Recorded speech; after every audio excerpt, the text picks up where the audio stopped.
Israel फ़लस्तीन का जो एक कॉन्फ्लिक्ट जो चल रहा है, इस टाइम विवाद चल रहा है। करीब करीब 7 अक्टूबर की कार्रवाई हमास ने फर्स्ट टाइम करी थी एंड आफ्टर देन इसराइल को एक बहाना मिल गया। तब से ही बच्चों को कंटिन्यूस किस तरह से बच्चों को, वुमेंस को और इनोसेंट पीपल को मारा जा रहा है। वो लोग जिनके पास ना कोई हथियार है ना कुछ है, उनको किस तरह से इनोसेंट पीपल को किल किया जा रहा है। और एटलीस्ट अगर वहाँ कोई लड़ने के लिए है तो कोई हमास नाम का ग्रुप है जो गाजा पट्टी में नॉर्थन साइड में रहता है, और उनको थोड़ी बहुत सपोर्ट, कौन कौन सी कंट्री एक्चुअली में हमास को सपोर्ट कर रही है और कौन सी कंट्री जो है इसराइल के सपोर्ट में खड़ी हुई है, आज इसके बारे में बात करते हैं।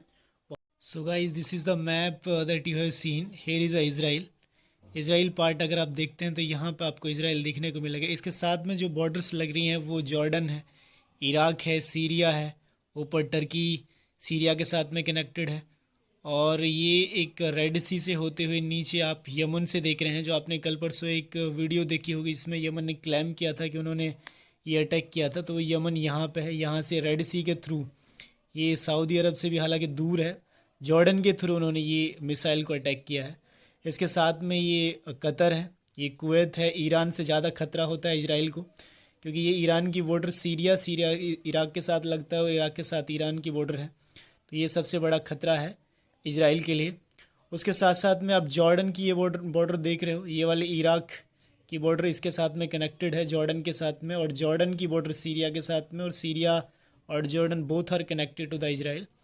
और इधर फिर ये आपका ओशियन लगा हुआ है, ओशियन के थ्रू टर्की सीरिया से डायरेक्टली कनेक्टेड है। टर्की और मिडिल ईस्ट की दो पावर, टर्की, ईरान, और साथ में ये आप जो देखोगे ये कतर और सऊदी अरब है। ये तीन चार ऐसी कंट्री जो मिडिल ईस्ट में अच्छी जिनकी पावर है और बहुत ज़्यादा पावर रखती हैं। तो ये बेसिकली वो मैप है जिसकी हम लोग बात कर रहे थे कि इसराइल के लिए खतरा कौन कौन सी कंट्री हैं। इजिप्ट हो गया इसमें, नहीं मेनली टर्की हो गया, कतर हो गया, ईरान हो गया और सऊदी अरब हो गया। कंट्रीज, सबसे पहले हम लोग वेस्टर्न कंट्रीज़ की बात करती हैं। वेस्टर्न कंट्रीज़ में सबसे पहला नाम आता है अमेरिका का। अमेरिका एक ऐसी कंट्री है, जैसे ये 7 तारीख में हमास ने अटैक किया था, 7 अक्टूबर को अटैक किया था इसराइल के ऊपर, 5000 रॉकेट फायर किए थे। उसके दूसरे या तीसरे दिन ये प्रेसिडेंट ऑफ जो बाइडन विजिट करते हैं इसराइल जाके, उनको दिलासा दिलाते हैं कि उनके साथ में खड़े हुए हैं। यानी ओपन, और ये अमेरिका ये भी मानता है कि इसराइल उनकी फॉरेन पॉलिसी का हिस्सा है।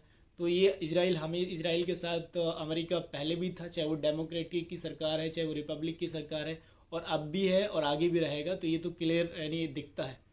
उसके दूसरे अगर कंट्रीज़ की बात करें तो वो है एमुल मैक्रोन, जो फ्रांस के प्रेसिडेंट हैं। उनका विजिट होना उसके 2 या 3 दिन बाद, जैसे ही हमास ने अटैक किया था इसराइल के ऊपर। तो फ्रांस भी एक वीटो पावर कंट्री है, उसके पास भी अच्छी पावर है। तो वो एक कंट्री, ऐसी कंट्री नज़र आती है कि शायद वो भी जो है इस अटैक में उनके साथ में खड़ी हुई है। इसके अदर देन हम अगर देखते हैं तो और कंट्रियाँ हैं, चाहे वो कनाडा है, ऑस्ट्रेलिया है और न्यूजीलैंड है। ये जो सारे जो बड़े बड़े पावर्स हैं जो वेस्टर्न कंट्रीज़ के, तो ये सारे नज़र आते हैं कि ये कंट्रीज़ जो हैं अमेरिका के साथ में खड़े हों, हालांकि इसराइल के साथ में खड़े हों। हालांकि यही कंट्रीज़ में बहुत सारे प्रोटेस्ट भी देखने को मिल रहे हैं। लोग कह रहे हैं कि बिल्कुल इनोसेंट जो सिविलियन हैं उनको मारा जा रहा है इस अटैक के अंदर, जिनके पास ना कोई वेपन्स हैं और ना ही कुछ है। लड़ाई तो आर्मी टू आर्मी होनी चाहिए। Why innocent peoples are killed, why not Hamas terrorist, जो ये टेररिस्ट कहते हैं या हमास के जो लड़ाके हैं उनसे लड़ाई क्यों नहीं है, वो क्यों नहीं किल होते, क्यों इनोसेंट्स को मारा जा रहा है। इवन दैट हॉस्पिटल और सिविलियंस के जो घर हैं उनको डिमोलिश किया जा रहा है। तो बहुत सारे ऐसे विजुअल्स हैं जो हम आपको यूट्यूब की गाइडलाइन के हिसाब से सो भी दिखा भी नहीं सकते। It is very terrible images, completely आतंक मचा रखा है इसराइल ने।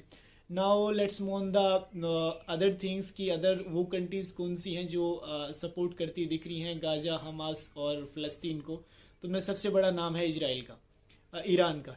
ईरान एक ऐसी कंट्री है जिसके हमारे इसराइल हमेशा ही उसको डर रहता है। ईरान के पास न्यूक्लियर वेपन भी है, कैपेबल कंट्रीज़ है, ऑयल भी है और गैस पावर सप्लाईज भी है। यानी एक मिडिल ईस्ट की अच्छी ताकतवर पावर जिसको हम लोग कहेंगे, वो एक ईरान कंट्री है। उसके अलावा दूसरी कंट्री हम लोग बात करेंगे वो है टर्की।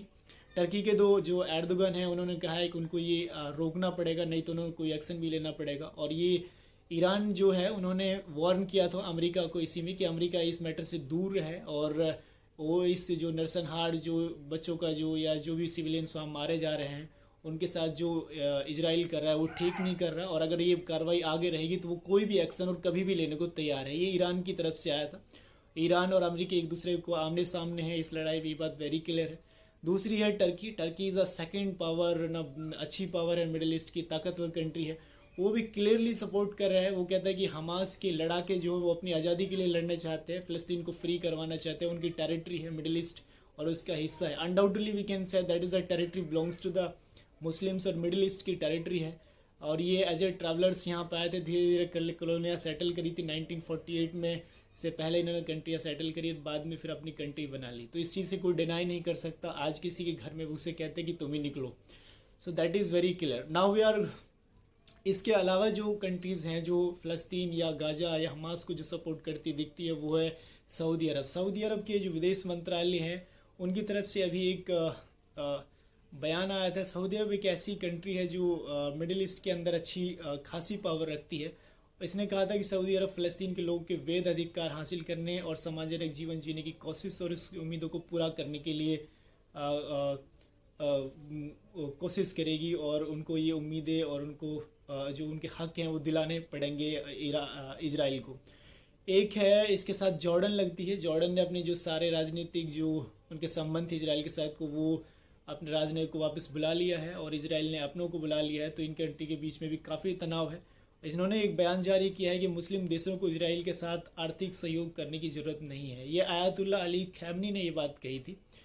तो मिडिल ईस्ट के अंदर ये जो कतर है, कतर एज ए मीडिएटर का काम कर रहा है। कतर कोशिश कर रहा है कि हमास की जो लड़ाके हैं वो जो बंधक बनाए हुए जो महिलाएं और बच्चे जो हैं इजराइल के उनको छोड़ दें और ये लड़ाई जो है ख़त्म हो जाए। पाकिस्तान ने क्लियर स्टैंड लिया है कि वो भी इस मैटर में इजराइल के साथ नहीं है बल्कि वो फ़लस्तीन के साथ है। पाकिस्तान ने विदेश मंत्रालय की तरफ से बयान है कि पाकिस्तान फ़लस्तीन के समर्थन में खड़ा है और इजराइल की कब्जा करने वाली सेना की हिंसा और अत्याचार को ख़त्म करने की अपील करता है। और इसके बाद अगर बात करें इंडिया का, क्या है कि इंडिया का रुख जो है, नरेंद्र मोदी ने एक ट्वीट किया था कि जो टेररिस्ट अटैक जो हुआ है इजराइल के ऊपर वो बहुत गलत है और हमारी जो संवेदनाएं हैं वो विक्टिम और फैमिलीज़ के साथ में है। We stand solidarity with the Israel in the difficult hour. और अभी जब युद्ध विराम पे यूनाइटेड नेशन में लाया गया था युद्ध विराम, जिसको कतर लेके आया था, तो उस पर इंडिया ने वोटिंग नहीं करी थी। 120 कंट्रीज़ सहमत हुई थी कि युद्ध विराम लगना चाहिए और इंडिया इस वोटिंग से बाहर आया था। 40 कंट्री ऐसी थी जिन्होंने वोट अगेंस्ट में किया था कि ये लड़ाई जो है ख़त्म नहीं होनी चाहिए। तो इंडिया का जो स्टैंड है वो भी क्लियर नहीं है, मतलब वो क्लियरली, क्योंकि इंडिया की पॉलिसी हमेशा वैसे फ़लस्तीन के साथ में रही है, लेकिन इस बार सरकार जो है वो बीजेपी की है। इनकी आइडियोलॉजी थोड़ी इलेक्शन जीतने वाली है, तो that is the different things matter करती है। इससे पहले अटल बिहारी वाजपेयी का आपने बयान एक मीडिया में सुना होगा कि उन्होंने कहा था कि ये जो मिडिल ईस्ट की जो ज़मीन है ये फ़लस्तीन से बिलोंग करती है और उनको इजराइल को उसका हक देना ही पड़ेगा। तो ये जो ज़मीन है वो इजराइल की ज़मीन है, ये सभी जानते हैं इस चीज़ को लेके। तो बेसिकली ये कंट्रीज़ हैं। सबसे बड़ी इस चीज़ में बात यह है कि यार इतना सारा जो कुछ देखने को मिल रहा है, जो इमेजेस हैं that are very terrible images, मतलब इतना सब होने के बावजूद भी लोग जो हैं इस लड़ाई को ख़त्म करने की बात नहीं कर रहे हैं, क्योंकि जो एक आम जो सिविलियन है वो इसमें मारा जा रहा है। उनके पास ना कोई वेपन है, ना ही लड़ने के लिए कुछ है, और फिर भी उनको टारगेट किया जा रहा है। That is a very very wrong thing done by the Israel forces need to stop this things. मतलब ब्लड सेड कम्प्लीटली, हॉस्पिटल्स और कोलैप्स, हेल्थ केयर सिस्टम और कम्प्लीटली कोलैप्स, एवरीथिंग, लाइट, पानी, बिजली, सब कुछ वहाँ पे कोलैप्स हो गया है। और गाजा में बहुत बुरे हालात हैं और आपने विजुअल्स देखे ही होंगे। आई होप आपको वीडियो अच्छी लगी होगी। अगर अच्छी लगी हो तो प्लीज़ लाइक और सब्सक्राइब करें हमारे यूट्यूब चैनल को। Thanks for watching video. Thank you.